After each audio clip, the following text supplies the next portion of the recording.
នេះឱកាសនេះតែម្ដងដើម្បីឲ្យបងប្អូនអស់ចិត្ត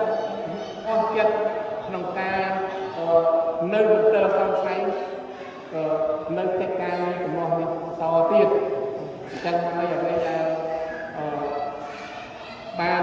ចេញជាលទ្ធផលនៅពេល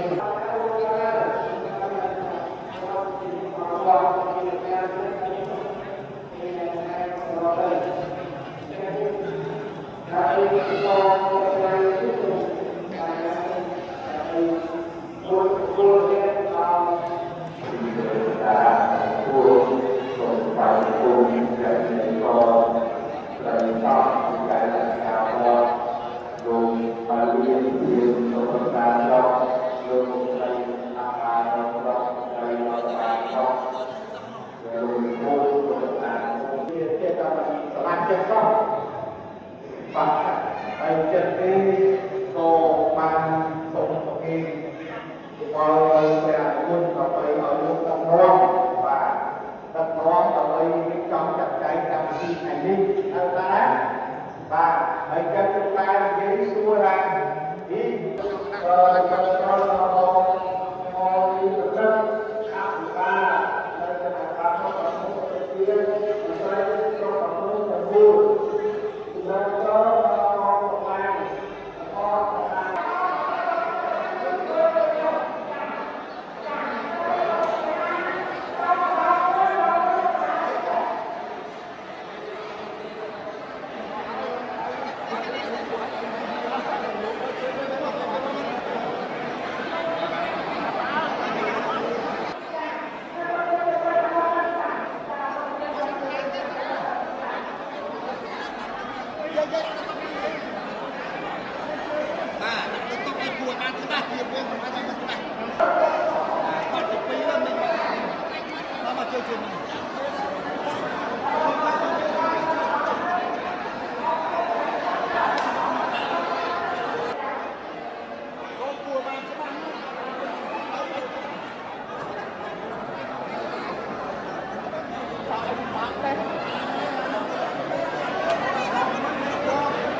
ก็ตะมุ้ยสิ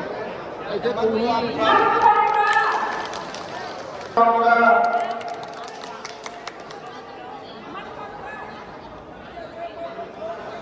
มันความ